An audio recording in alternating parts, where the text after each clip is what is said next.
I know I'm late to the conversation, but I found out about it late. I don't know how I missed it, but everybody's been arguing over if they'd rather be left in the woods with a man or a bear. It's a thing that started on TikTok, but then everybody's been putting their 2 cents in all across the internet on different platforms. And it's been interesting because I think it originally got posed to women. Would you rather be alone in the woods with a random bear or a random man, right? And I think people were astonished at how many women picked bear because it was a lot. I've actually seen very few videos that weren't bear. Which is shocking. It's like, I don't know, it took me aback. And a lot of dudes on the internet got very upset. They got so angry that they were like, why would you pick a bear? Why wouldn't you what? Are you out of your mind? Are you stupid? Why wouldn't you want to be left alone with a random man, you stupid bitch?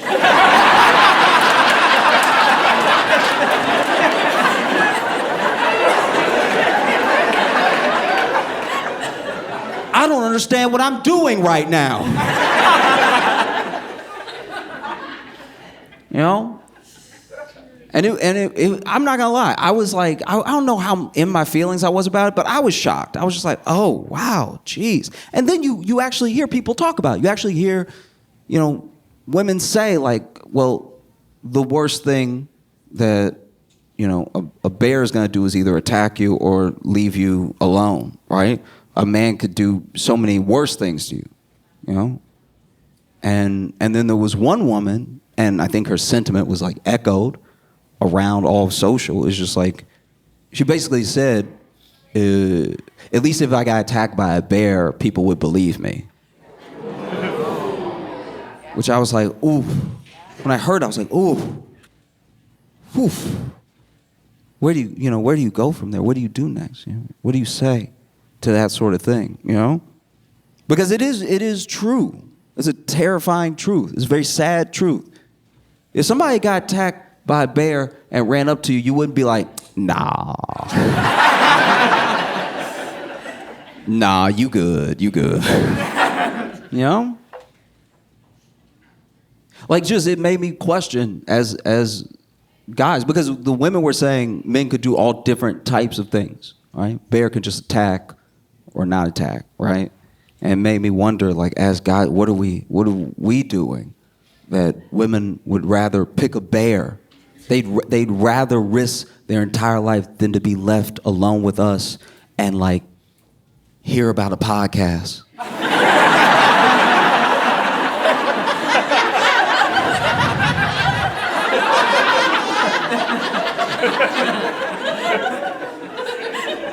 It's rough stuff.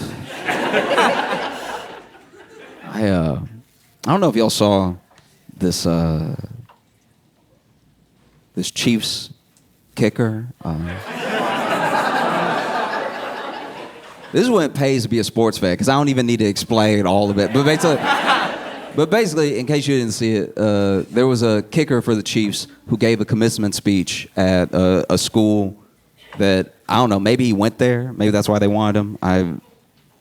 Seems like kicker is like pretty low on the list of who I want to bring to my school to sit, because this is like the last speech your kids are going to get at education before you send them out into the world, And he gets up there, and at first it didn't seem to be like that weird of a speech. I saw people were messaging me about it, and I was like, what did he say? As I was watching it at first, I was like, what did he say? He's like, oh, just be a strong man, take care of the people around you, have good values, all stuff like that. And then I kept watching. Because at first I was like, man, what's everybody been out of shape about? And then I kept watching, and then he was like, and to all the ladies here, I'm paraphrasing. To all the ladies here with your little degrees,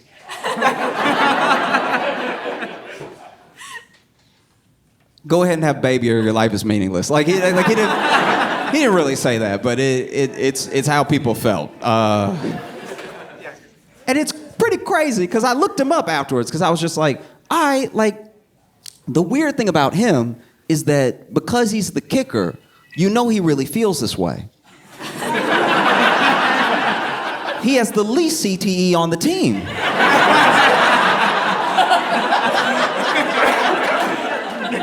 These are his true and present values. But then I looked him up, and apparently his mom is a physicist.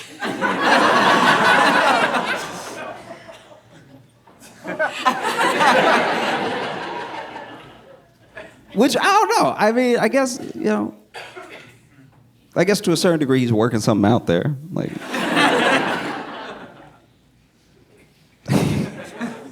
if your mom's a physicist, I can't imagine how many times in your life you've been corrected. Yeah, I mean, maybe that's what it is. Maybe he's like, I just want a woman who won't talk to me and be right. Yeah, I mean, because his mom is a physicist, and he's a kicker.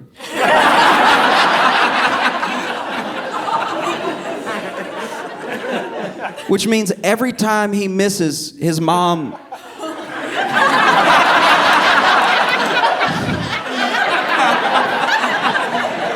his mom can tell him exactly how off he was.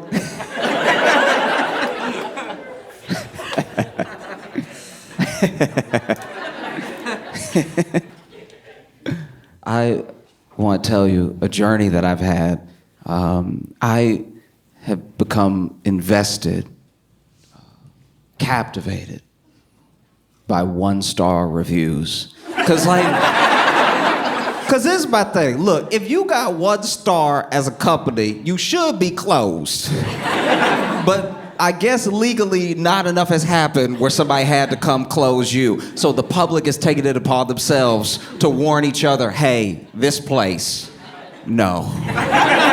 Because when you see a 1-star review, this thing, 5-star review is like, wow, I had a great experience. I want to support this business. I actually also want to make sure other people have as good of a time as I had, so I'm going to spread the word with a 5-star review. 4 stars is like, okay, I had a good time, but there are a couple things they can improve. Let me let the business know. 3 is unnecessary. Like, 3 is the 3 to me is insane, because 3 is you taking the time to go, meh, and it's like... That feels like psychotic behavior to me. I've never left a 3, all right?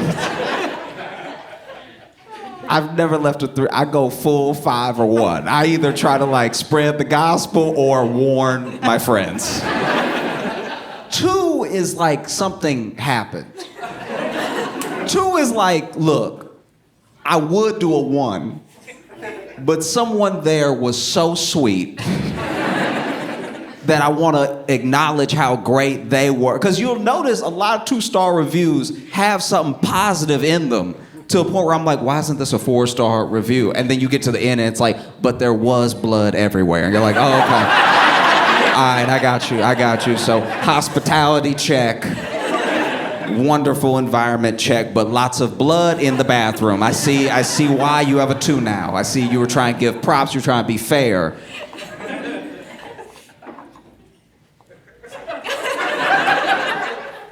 I personally have never read a 1-star review that I didn't wish was longer.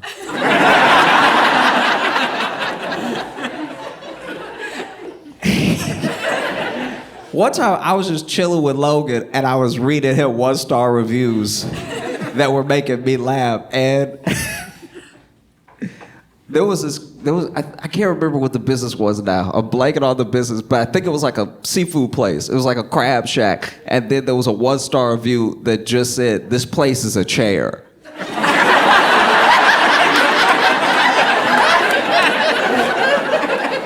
No. Legally, you should have to keep typing. Don't just leave that. I don't know what that means. You can also tell, because some businesses, this is a different, look, I'm digressing, but this is a different point. But you can tell when a business, especially a restaurant, is nasty, not just when it has low reviews, but when it acts like a dude on a dating app. You know what I mean? Like they'll be taking pictures of the food, but the pictures of the food too close. Like it's not a picture of the food on the plate, it's just a picture of 3 pieces of rice with some peas in the corner, and you're like, that's too close to the food. That means the plate is dirty. A 1-star review is a testament to an experience, you know? I live in New York, so there are a lot of 1-star reviews of a lot of businesses that will never close because they're either fronts or they own the building, so they don't have to worry about rent. But there was my favorite is when a place is permanently closed, but you can still read all the information. Like they haven't shut down the website and the Google reviews are still there. And there was a funeral home.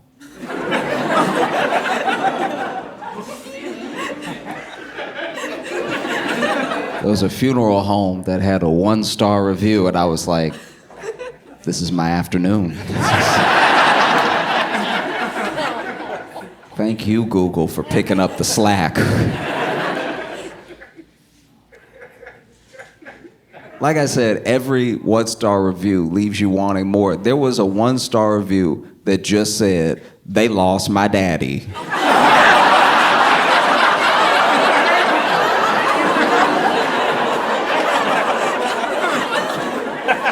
We don't know where or how long or... They lost my daddy in all caps.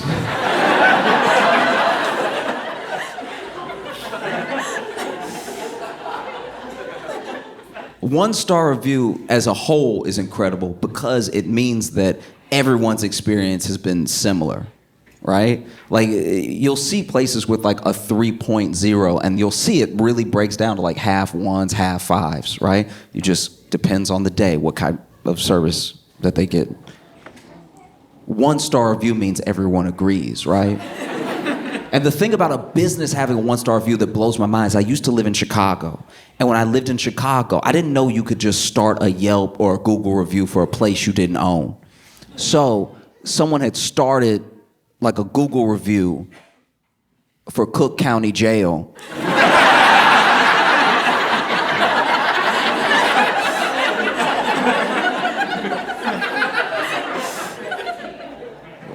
Cook County Jail as a whole had 2 stars.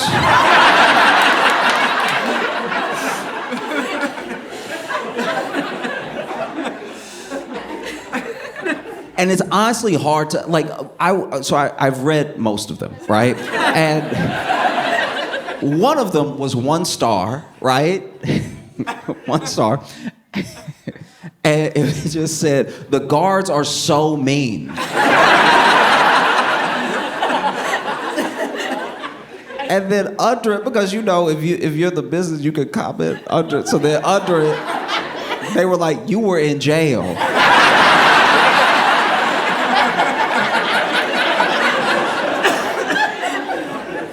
But I'm not gonna lie, I'm on the formerly incarcerated person's side because they didn't refute it.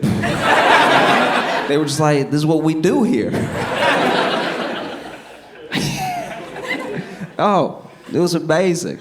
It was amazing. There was a 4-star review for Cook County Jail. It's like, I stayed here, wasn't the worst, wasn't the best, but I did it. And that's a very objective person. That's somebody who's like, well, I did my crime, and this is as jails go, it's pretty good. Like yeah, I mean, I don't want to see the business go under. Let me go ahead. Oh, it's incredible. I remember when I started looking at salons, because I go to salons now. I used to go to barbershops, and trying to make that transition, I was just looking up Google reviews for places, and I got taken on a beautiful journey because all these places, especially like anybody knows who is like trying out a place for the first time, like when you go to get your hair done, you're really putting your life in somebody else's hands. And that's all of us, whether you're going to a barbershop, salon, whatever. Because I've got bad haircuts before. I've got haircuts that left me looking like...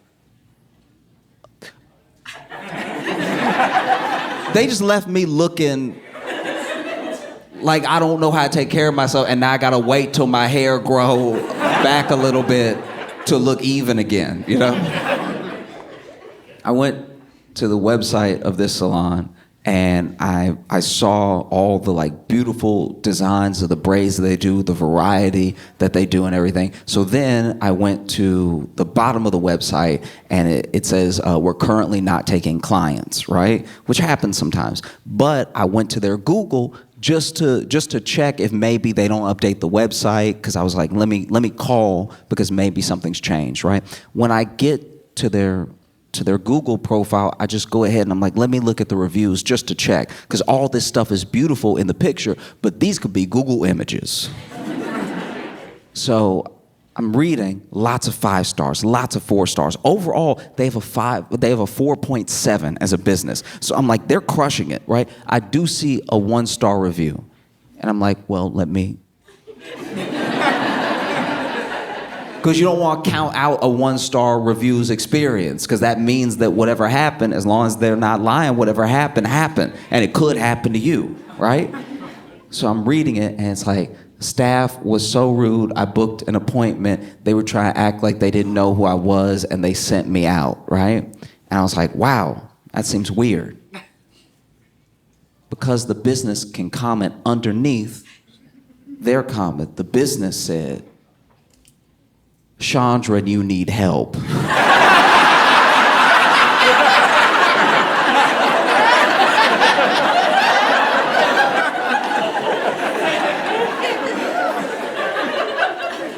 Chandra, you need help.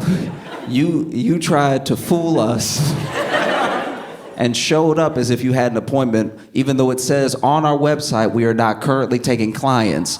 You said that you talked to someone that we don't employ about an appointment and then sat in the chair demanding. I was like, fair enough, wow. That's amazing. I guess you can't trust every 1-star review, but wow. I tried to go and they were not taking clients. Like I had a very similar experience to Chandra. I was just like, it's like, I don't know, what if I tried? I don't know, maybe I could be slick. And they were like, sir.